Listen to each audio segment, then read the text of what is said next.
এতিয়া জুবিন দা যেটো ঘটনা হৈছে সিঙ্গাপুৰত এতিয়া যেটো কেস এটা ৰেজিষ্টাৰ হৈছে CID সেকশন 105 আৰু 106 BNS ত এটো আমাৰ নতুন আইন 2023 ত এই আইনটো পাস হৈছিল আৰু এই আইনখনত যেটো সেকশন 105 আছে তাতে কয় যে কজিং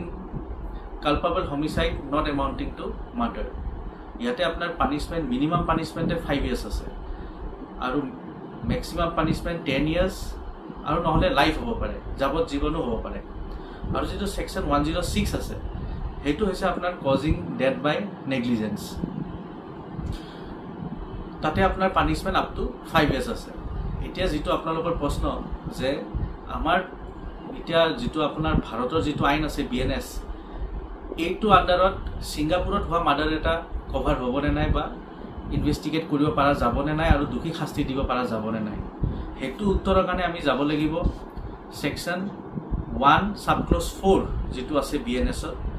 তাতে স্পেসিফিক কোৱা আছে যে যদি কোনোবাই ভাৰতীয় নাগৰিকে বেলেগ কোনোবা এটা দেশত ইণ্ডিয়াৰ বাহিৰত ভাৰতৰ বাহিৰত যদি কিবা ক্ৰাইম কৰে তেতিয়া BNS এপ্লাই হ'ব আৰু তেখেতক ইয়াতে শাস্তি দিব পৰা যাব সেম কথাটো সেকশন 1 সাব ক্লজ 5 তো কোৱা আছে আৰু যেটো ইলাস্ট্ৰেশন আছে যেটো সেকশন 1 সাব ক্লজ 5 ৰ লগত যেটো ইলাস্ট্ৰেশন আছে আমাৰ ইলাস্ট্ৰেশন স্পেসিফিকলি কোৱা আছে যে যদি কোনোবাই ভাৰতৰ বাহিৰত কিবা মাৰ্ডাৰ এটা কৰে তেতিয়া হলে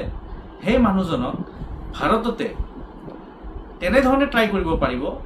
যি ধৰণে তেখেতে যদি ক্ৰাইমটো ভাৰতত থাকি কৰিলে হয় যেনেকে ট্ৰাই কৰিলে হয় যেনেকে প্ৰসেস হলে প্ৰসিডিং হলে হয় আমাৰ আইনত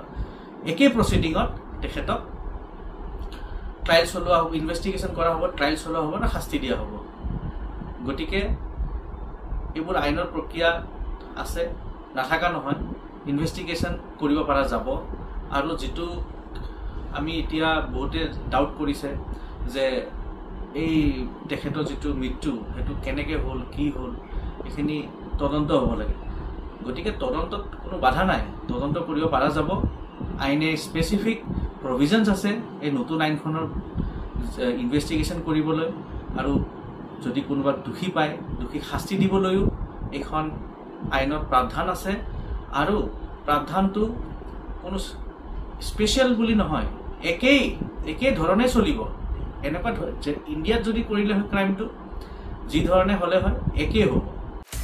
আপুনি বিচৰা বাতৰি পাব কেৱল নিউজ 18 এপত